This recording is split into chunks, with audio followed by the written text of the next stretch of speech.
Hello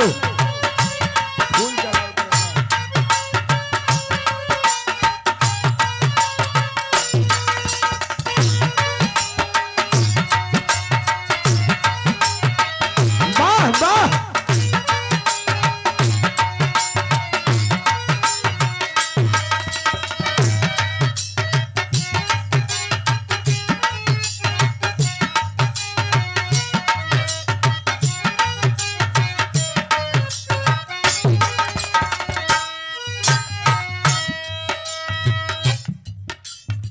अब आई सबे तनी सब बैठल बानी त मिजाज बनाई सबे। अब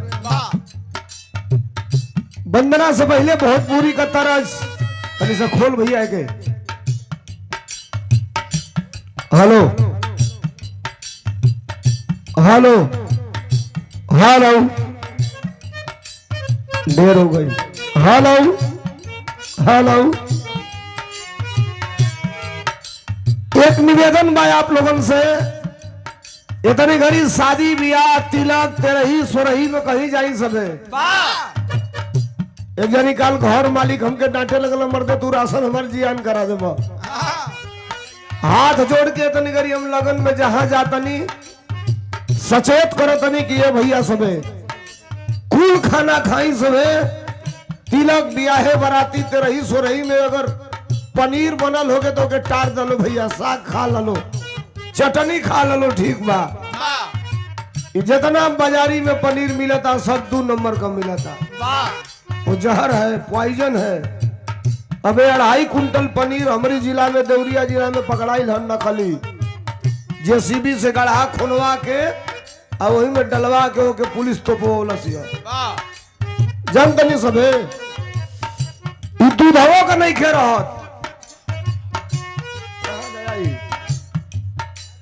थोड़ा सा कम करो टोन यार, इतना ज्यादा हो जाता है, तुम लोग बाजा बजाते हो।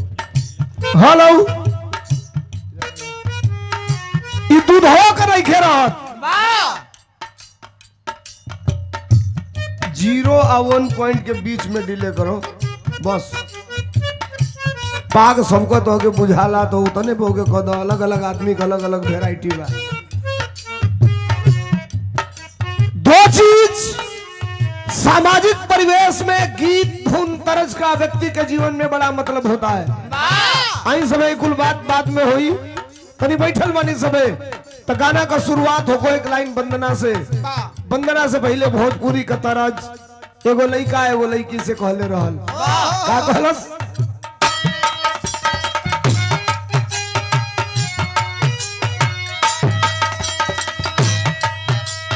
आजकल मर्दन तो बड़ा आफत आइल बिया।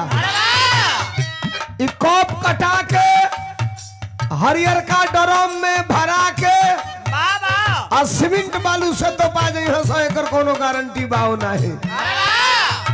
बड़ा हल्ला बा रोज रोज, एगो कटलस एगो मुहलस तो लेगो निमत रहला एक खुशी। और जो मेरा ठवाला हरियर का ड्रमवा में काट के भर के मुहले रहे, अबे 3 दिन पहले ओके जेले में से निकाल के हॉस्पिटल में लगे भैया। मुस्कान 2 पैदा भइली तू कौन तेरे लड़का कौन तेरे पैदा होना सही मर्दवा तो नहीं, तू आदमी हवा के का हवा। थोड़ा सा बढ़ाओ इसको। अब मोहब्बत इकरार इस व्यक्ति के जीवन का एक इमोशनल स्टेटस होता है। रोज गाना आप लोग सुनीला, रोज धुन तरह सुनीला। एगो लड़का से मोहब्बत बा, रात को लड़की कॉलेज की 11 बजे आवा कॉलेज देख, दिने में बोला ले रात में हम ना आई। गड़बड़ बा कॉलेज का है तो कॉलेज की जिंदगी रही तो बड़ा मोहब्बत करे के मिली। राती का बोला के कटवा दे तली सा, पतो नहीं खे चलत कोई जगह के कहा लाश गई। इतनी घड़ी एगो काम चलत ISIR वाला फार्म भरे वाला, कितने BLO आत्महत्या कर लिए। और एक बात बताएं आपसे, आप हमें समर्थन करने आते हैं, आप हमें मदद करने आते हैं, हमें सुनने आते हैं। मैं आपसे एक निवेदन कर रहा हूं साहब, सरकार बनाना चाहते हैं, बात सरकार की करते हैं आप। तो इस समय फार्म भरा जा रहा है SIR वाला, दुनिया का छोड़ दो लोग, अपने अपने घर का सबका SIR वाला फार्म भर के अब BLO के जमा करा दी लोग। जेकर फार्म ना जमा होई उ फैटा फैटी कह के सरकार ना बनावल जा सकेला। वोटर लिस्ट में नाम रही तब भी सरकार बनी। और वोटर लिस्ट में नाम कब आई? जब SIR वाला फार्म भरब तब। तो सबसे निवेदन हो, 4 तारीख ले टाइम रहा, अब बढ़ के हो गई 11-12 तारीख ले राष्ट्रीय अध्यक्ष जी के कहने पर। तो एक निवेदन, अब तनी सा तरजबा वंदना से पहले कौन तरजबा मास्टर?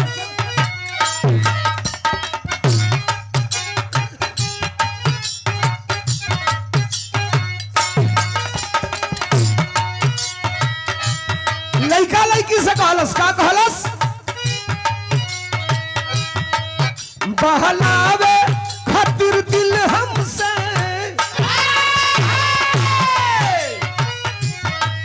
बहलावे खातिर दिल हमसे इकरार करेलू।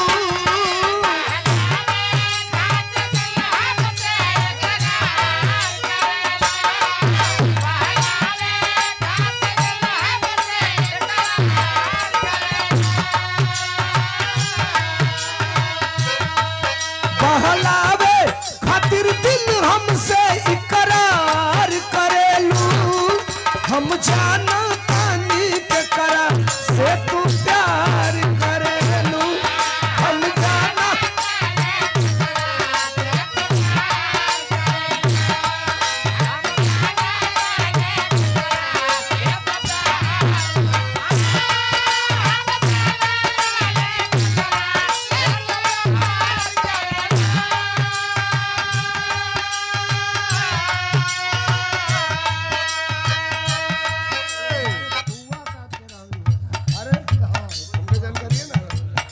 हुए विधायक घोसी का भी दुर्भाग्यवश साहब 5 साल में 5 बेर वोट देवे के मौका मिले जाता।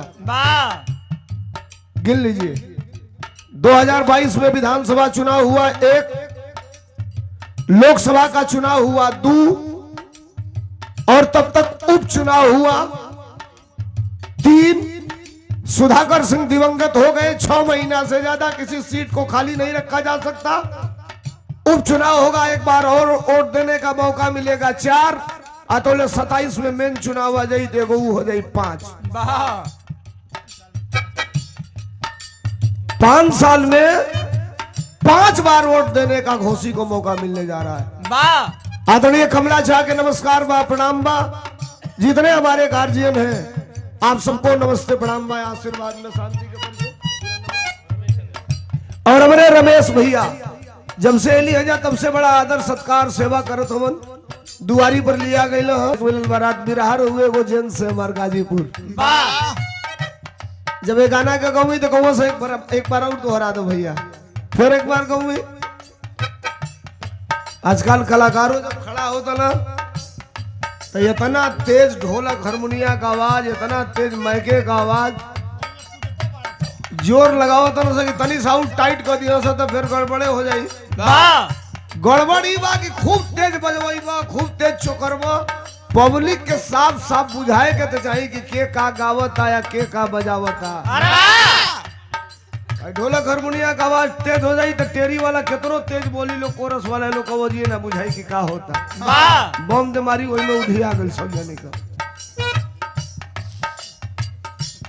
होता था, और सिपाही ही रिटायर हो जाता था। इतिहास उठा के पढ़ लेना, भर्ती कांस्टेबल होता था और रिटायर भी कांस्टेबल हो जाता था। भारत के इतिहास में उत्तर प्रदेश में पहली बार किसान के परिवार का बेटा मुख्यमंत्री हुआ, नाम जिसका मुलायम सिंह यादव, जिसने कहा कि आज के बाद अगर भर्ती सिपाही होगा तो रिटायर होते होते 2 प्रमोशन होगा, भर्ती सिपाही होगा और रिटायर होगा तो इंस्पेक्टर बन के रिटायर होगा। ये मुलायम सिंह यादव की देन है, ये नेताजी की देन है। तालियां तो होनी चाहिए, आप लोग बैठे हैं। ये 1000 रुपया का पुरस्कार बा। तरजिया जौन गौली आई हमार आ खुशी के आवाज में सुने के मिलल बा आप लोगन के। बोले बनी का बोले बनी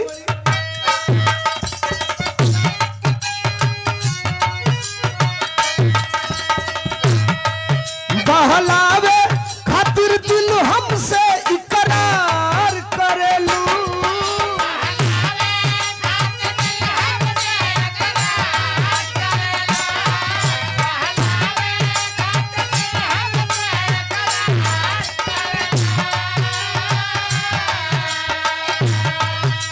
बहलावे खातिर दिल हमसे इकरार करेलू हम जाना पानी के कर से तू प्यार करेलू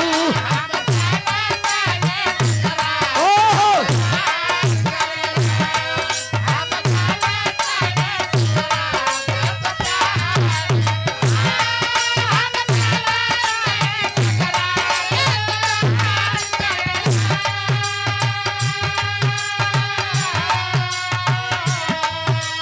सिर्फ 2 मिनट में वंदना खत्म करब।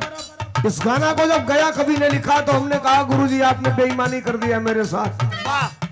मेल को पहले तो लिखवा दिया लेकिन फीमेल की लाइन में आपने जो वर्जन डाल दिया है ये देश के बड़े से बड़े राइटर नहीं ढूंढ पाएंगे।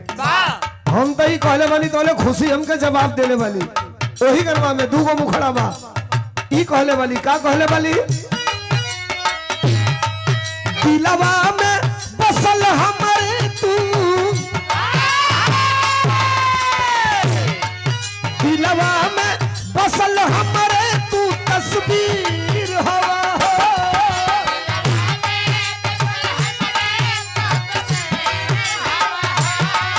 दिलवा में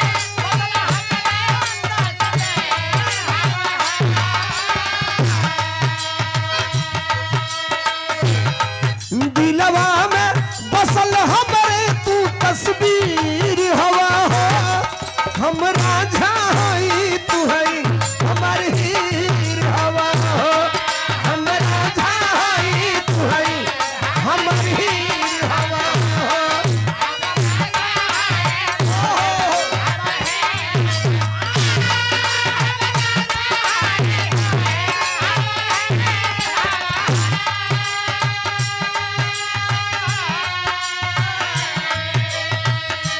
आई सभे तरस धूम तो होत रही। 100 रुपया का पुरस्कार श्री धर्मेंद्र यादव जिनके वहां काशीदास बाबा के पूजा में हम लोग गए थे कार्यक्रम करने के लिए। भैया के तरफ से नमस्कार बा प्रणाम बा आप सबके नमस्ते प्रणाम बा। भक्त का निवेदन है रोज गवावेलू महीना 1.5 महीना हो गई वही 5-7 तारीख ले रोज चले के हो